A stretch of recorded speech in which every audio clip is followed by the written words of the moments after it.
Ebert, get to the Hong Kong Hilton. Thank God we had no mobile phones, so she couldn't get a hold of me. Sentence with exactly, it was gonzo journalism, you know.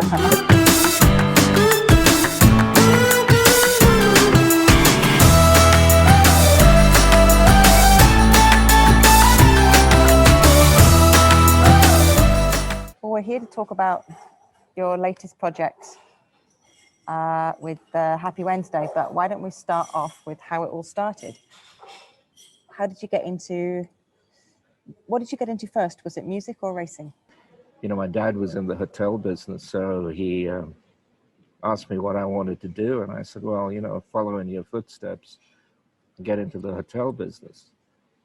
And my father kind of looked at me and said, well, you realize you'll have to cut your hair. And I said, no, I can't do that. So, you know, he knew people and got me a job being a reporter in a local newspaper in Hong Kong. The changing, the moment of change for me was when they actually didn't have anyone to cover a press conference given by Sammy Davis Jr. So the news editor screamed out, Ebert, get to the Hong Kong Hilton. You know, it's an interview with Sammy Davis Jr. Thankfully, you know, I was a big Sammy Davis Jr. fan, even at 14, because I grew up with jazz and entertainers.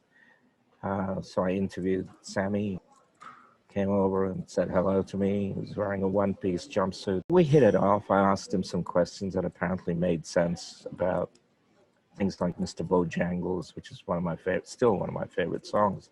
The road manager came up to me. He said that Sammy would like me to join them for dinner and, you know, whatever they were doing later. So I phoned in my story, kind of like Jimmy Olsen. I phoned in my story, got onto the front page of the Standard, and then I partied with Sammy and his 4 dancers, one of whom, Alta V's, he married. It was a long night. Got home about 6 in the morning. My mom was still awake, crying, thinking I died or something. Thank God we had no mobile phones, so she couldn't get a hold of me, right? Hell of a way to start your career in music journalism. Yeah, from then on, it was just one uphill climb. So where did you go from there? Got into advertising again through my dad.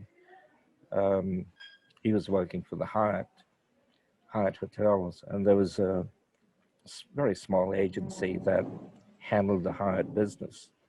That was the only account they had. So when the chairman of the Hyatt, who was based in Hong Kong, called the chairman of this agency and said, there's a young man here who I think would be great writing copy for our brochures. I got a job, right? Writing brochures for the Hyatt. I got hired as a copywriter, junior copywriter. Well, there was no senior copywriter, so I was the only copywriter. And I was crap because I didn't realize that copy could be written without using conjunctions. I was taught that you couldn't start a sentence with and or but.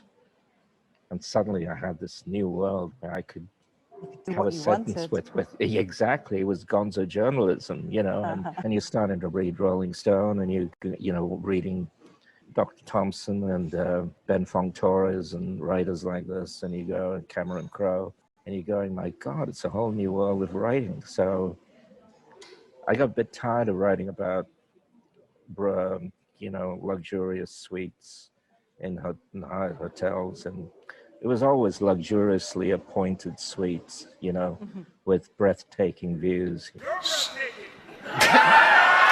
breathtaking. Put up with that for a while, and then the big break was when we won the McDonald's business in Hong Kong. And everyone thought it would fail because Burger King and Wimpy were in Hong Kong before, and they were dismal failures. But the guy who ran McDonald's, Daniel, he he was an aeronautical engineer who decided that, I don't think it was about Hong Kong, US $250,000 was a pretty good deal to get the McDonald's franchise for Hong Kong and China. And because Burger King had been a flop, I think he got a really basement deal on this. But an aeronautical engineer, and he was eccentric as hell, beautiful guy, great guy, who ended up being the most successful owner of a McDonald's franchise, I think, in the world. So through him, I learned a lot about, and McDonald's, I learned a lot about marketing. And people can laugh about McDonald's, but man, they know what they're doing.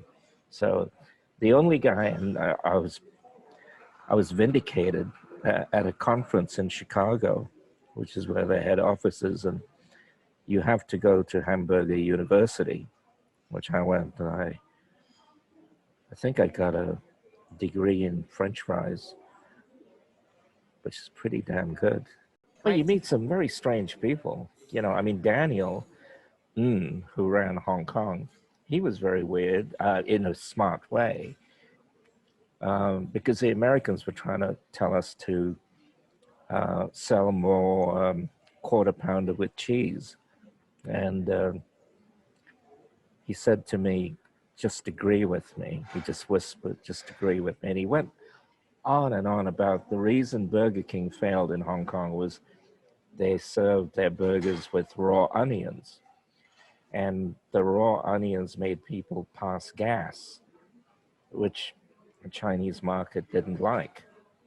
So the quarter pounder had chopped onions.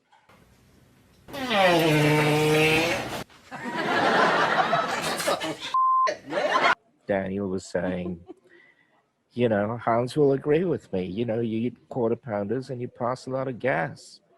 Affects your breath, and it's not good. Took it off the menu.